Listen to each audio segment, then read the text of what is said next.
fíjese que desde ayer el sueldo mínimo en Chile aumentó a 539.000 pesos, una medida que beneficia a más de 900.000 trabajadores. Sin embargo, expertos apuntan a los efectos que podría traer esto en el empleo y la informalidad laboral. Queremos hablar sobre este tema con Carlos Smith. Él es docente del Centro de Investigación de Empresa y Sociedad de la Universidad del Desarrollo. ¿Cómo estás, Carlos? Gracias por estar en esta conversación con Mega Noticias Ahora M y feliz año también. Hola Maribel, sí, feliz año también para ti, ¿no? Gracias a ti por la invitación. Muchas gracias. Bueno, lo importante, esto es un beneficio, muchos trabajadores que ganan el sueldo mínimo, claro, finalmente ven cómo van a recibir más dinero a partir de enero. Ahora, ¿cuáles son los efectos, por así decirlo, que podría generar este aumento de ese salario mínimo? Mira, tal como tú dices, desde el año 2022 ha aumentado bastante, ha sido un choque bastante fuerte, una política bastante agresiva de aumento en el salario mínimo, ha aumentado en términos nominales de cantidad de billetes de 350.000 a ya, ¿no es cierto?, tal como tú decías, desde ayer a 539.000, son más de un 50%. El problema de eso es que la productividad, es decir, cuánto genera un trabajador, eso está estancado hace bastante tiempo. Entonces ese es un gran problema para los costos laborales. Ahora, uno tendría que dividir esto porque la gran empresa, las empresas grandes en general no pagan salarios mínimos y por lo tanto el impacto es más marginal, no es tanto como lo es en las pymes, las micros, pequeñas, medianas empresas. Y ahí es donde está el principal problema. Para las pymes el salario mínimo es el salario más pagado y son las que Mm. más generan empleo. Por lo tanto, el aumento en el costo laboral, si lo sumamos a otras cosas, recuerda, por ejemplo, la reducción de las horas laborales, eso hace aumentar el costo por hora. Y si pensamos, por ejemplo, en el comercio, con menos horas, con salarios más altos, en las pymes eso es fatal para ellas. Entonces, al final, se termina traduciendo en menor generación de empleo, eh, particularmente para los jóvenes. Yo creo que ahí es donde reside el mayor problema, porque, por ejemplo, en el mismo, pensando en los jóvenes, se genera el problema de no tener experiencia, y por lo tanto, generalmente acceden muchos de ellos, cuando no están calificados, a ese tipo de trabajo con salario mínimo, y eso se le empiezan a cerrar las puertas de alguna manera. O sea, los jóvenes podrían verse perjudicados finalmente por esta no creación de empleo. Ahora estamos viendo que el sueldo mínimo ha aumentado, va a aumentar ahora en enero, pero para esos trabajadores que ven finalmente que van a recibir mayor dinero, para ellos, sin lugar a dudas, es un gran aporte, entendiendo también el costo de la vida. Ahora la inflación va un poco a la baja, pero lo que habíamos vivido años anteriores o meses anteriores era una inflación bastante alta. Efectivamente, en inicio este aumento fuerte fue para compensar esa alta inflación, ¿no es Mm. cierto? Y efectivamente también se genera que el salario mínimo, los aumentos de los salarios mínimos, esto no es blanco y negro, y finalmente hay unos que se ven beneficiados, efectivamente los que tienen empleo y ganan el salario mínimo hoy día tienen más dinero que antes y por lo tanto están en una mejor situación.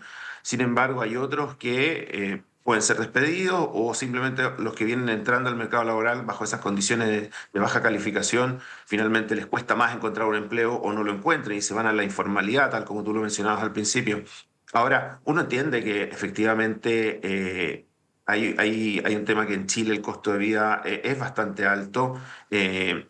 Uno si mira y dice, bueno, con el salario mínimo se puede vivir, es bastante difícil, ¿no? Mm. Sin embargo, tampoco hay que crear una falsa dicotomía, que el problema real no es la falta de voluntad para pagar más, es la capacidad real de generar ese valor. Entonces, claro, dice, bueno, hay subsidios para esto. El problema es que eso es temporal. La pregunta es después qué pasa, porque al final, ¿qué es lo que terminamos haciendo? Terminamos mirando un poquito más allá del corto plazo, generando más informalidad, pero también presionamos los costos de las empresas. Y por lo tanto eso se puede transformar en mayores precios, se puede transferir a mayores precios. Y por lo tanto todo eso que gana esas personas se puede terminar diluyendo en mayores precios. Y por lo tanto, porque al final lo que nosotros demandamos como personas, como trabajadores, tú, yo y todos, es cuánto nos alcanza para comprar. O sea, ¿qué nos alcanza para comprar con el salario que ganamos? No el número de billetes, lo importante es qué podemos comprar con eso. Y por lo tanto, si tenemos más billetes, pero los precios suben mucho, finalmente tenemos un problema porque podemos terminar disminuyendo el bienestar. Entonces, al final tenemos que tener esa mirada, yo creo, de largo plazo y aquí la verdadera política social, yo creo, no es seguir inflando el monto nominal por ley, sino atacar dos cosas, que es bajar la inflación, que lo estamos haciendo, ¿no es cierto? Y Mm. estamos bastante bien en eso, pero además capacitar al trabajador, es decir, aumentar la productividad. Hay temas de más largo plazo, que es la educación en general, ¿no? Mejorar la educación y de tal forma que el trabajador produzca lo suficiente para que la empresa pueda y quiera pagarle 700, 800.000 o lo que sea, digamos.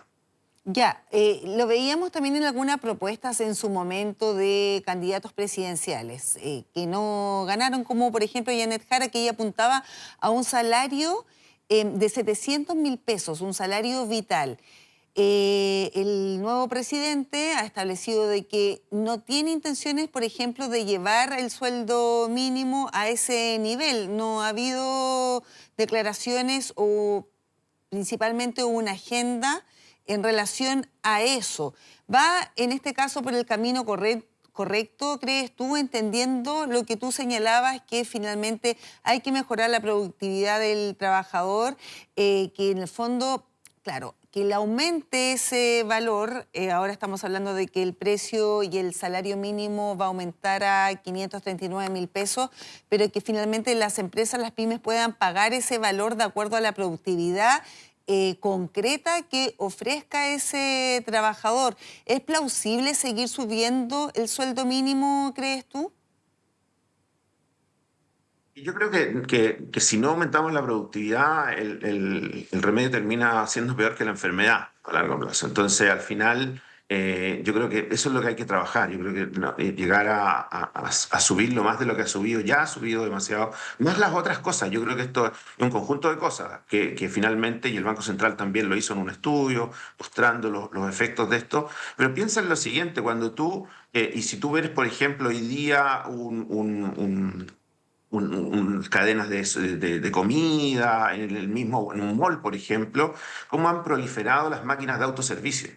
Porque, por ejemplo, un cajero de cualquiera de estos locales de comida rápida, bueno, esos son trabajos, por ejemplo, que los jóvenes que vienen saliendo sin calificación puede ser la entrada al mercado laboral y ganando el salario mínimo. Pero cuando tú subes el salario mínimo, más allá de la productividad, entonces los empresarios, las empresas empiezan a pensar en cómo automatizar ese tipo de cosas y por lo tanto nos empezamos a llenar de cajas de autoservicio y ya no hay más cajeros y por lo tanto le empezamos a bloquear la entrada a todas estas personas que vienen detrás.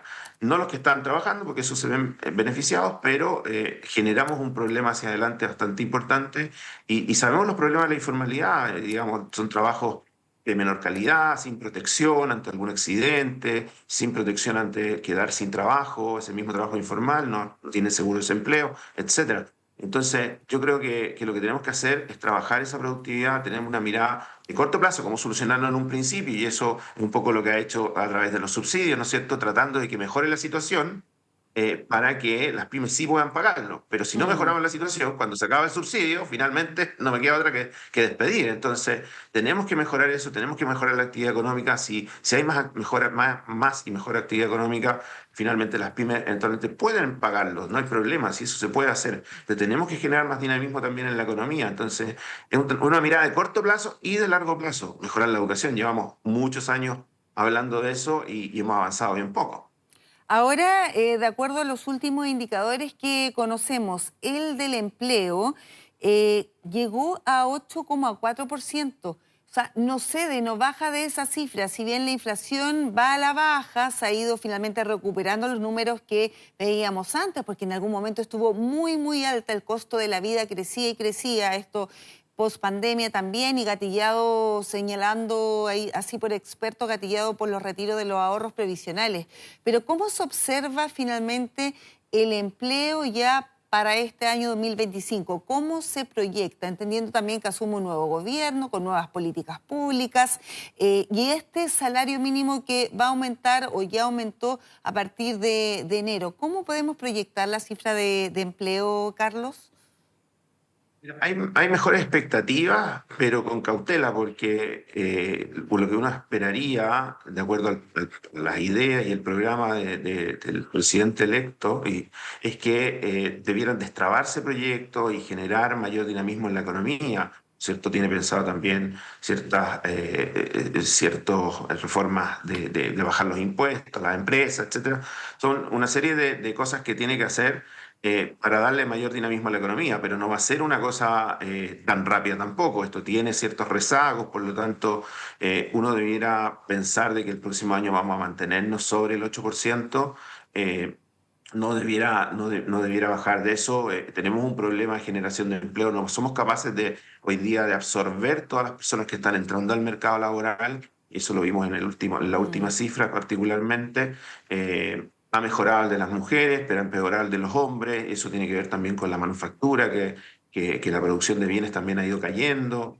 Nos acaban de entregar el IMASEC y vemos también que desestacionalizadamente, o sea, comparado con el mes anterior, prácticamente todos los sectores de la economía bajaron su nivel de producción. Entonces, estamos una especie de estancamiento creciendo, pero no como debiéramos y por lo tanto, si eso cambia, si finalmente tenemos mayor dinamismo en la economía y logramos crecer más cercano al 3%, podríamos empezar a ver caídas en el desempleo y tratar de llegar a lo que teníamos antes. Si uno piensa antes de la pandemia, en Latinoamérica, la OECD, todos ellos ya están en niveles incluso más bajos de lo que tenían previo a la pandemia. Nosotros somos los que nos hemos quedado un poco pegados sobre el 8% y 8,5%, e incluso algunas veces cercano al 9%. Ahora, claro, estamos hablando del monto del desempleo, de la cifra de desempleo, como también esto se puede proyectar para este año 2026, entendiendo ciertos factores como el aumento del salario mínimo, la ley de 40 horas que está vigente y que también va avanzando en términos regresivos de que se va retrocediendo en torno a las horas que se trabaja. Lo que tú señalabas, algo muy importante, la cifra que se dio a conocer hoy día del IMASEC, un 1,2% en noviembre. Esto tiene relación con el crecimiento del país en ese mes.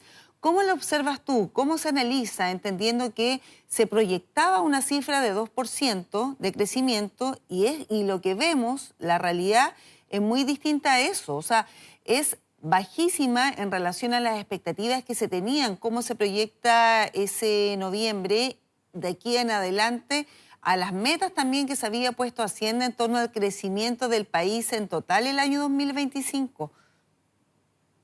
Y yo creo que el país va a crecer menos de lo que se esperaba. Yo creo que va a estar más cerca del 2,2, 2,1%. Es una mala noticia este IMASEC. Y cuando uno mira los sectores, aquí el único que está sacando la cara, entre comillas, es el comercio, pero un comercio que está asociado a rebajas, más a precio que otra cosa. Entonces, tenemos un problema importante de crecimiento que yo creo que es lo que el gobierno que viene tiene que enfocarse. Y eso implica no solamente destrabar leyes, como decíamos delante, o destrabar los proyectos, perdón, como decíamos delante, sino que también pasa por temas de seguridad. Yo creo que es importante la seguridad y atraer inversión. O sea, eso tiene que ver con seguridad jurídica también.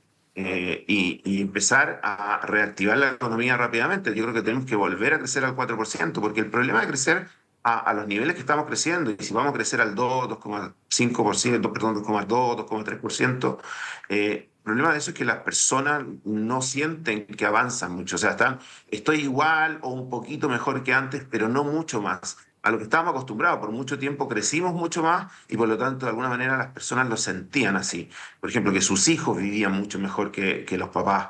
Y eso hoy día ya no es tan así. Entonces, yo creo que eso puede generar problemas sociales importantes y por lo tanto yo creo que es muy relevante aumentar el crecimiento y la actividad económica.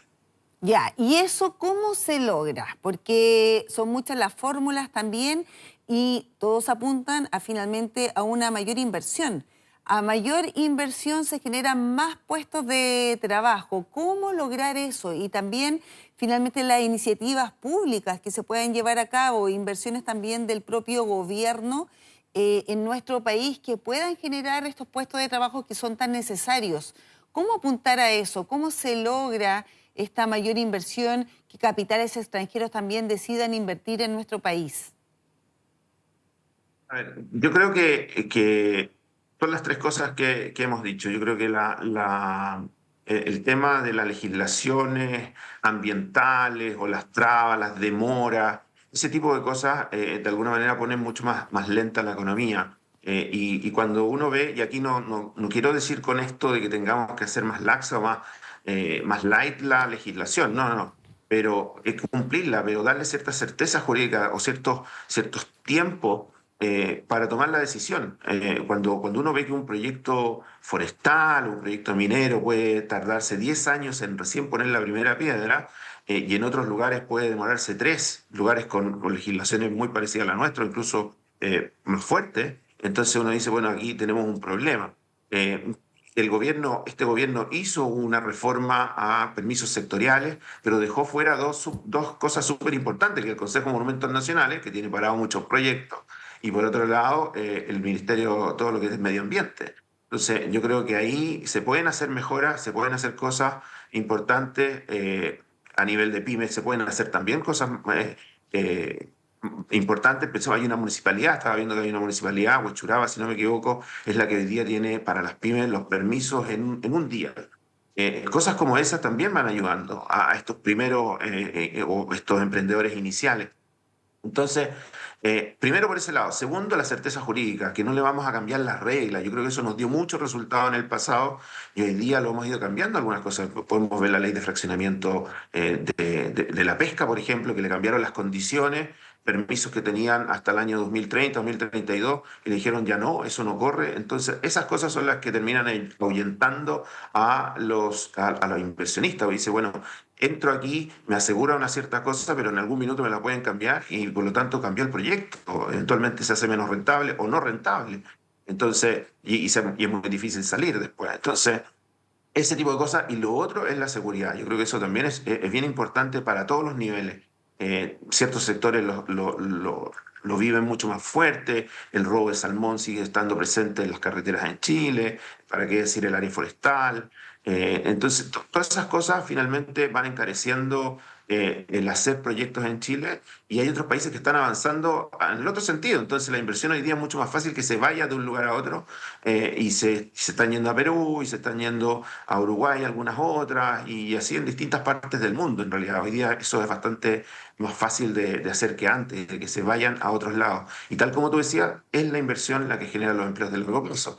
Ahora, el Estado también tiene que hacer su parte. Hay inversión pública que no se ha ejecutado, por ejemplo, temas de viviendas sociales que generan mucho empleo, la construcción, y eso también cayó, ha sido menor que antes, y se ha gastado más por ejemplo, en personal que lo que se ha gastado en inversión pública, y ese tipo de cosas. Yo creo que también el Estado puede ayudar a generar ciertos empleos en generar esta inversión pública que genera, de nuevo, cuando llega un hospital, eso genera empleos de largo plazo, porque el hospital va a seguir en el tiempo y por lo tanto va a necesitar más médicos, más TENS, más servicios, etcétera. Si gasto en otras cosas que se van más en consumo finalmente, eso dura el minuto y después de eso ya no hay más, digamos. Sí, pues son finalmente los desafíos y también metas de la economía de cara a este 2026 que ya empezó. Carlos Smith, docente del Centro de Investigación de Empresa y Sociedad de la Universidad del Desarrollo, gracias por esta conversación que hemos tenido acá en Mega Noticias Ahora M. Que esté muy bien. Tú, Maribel, que esté muy bien. Chao, chao. Gracias.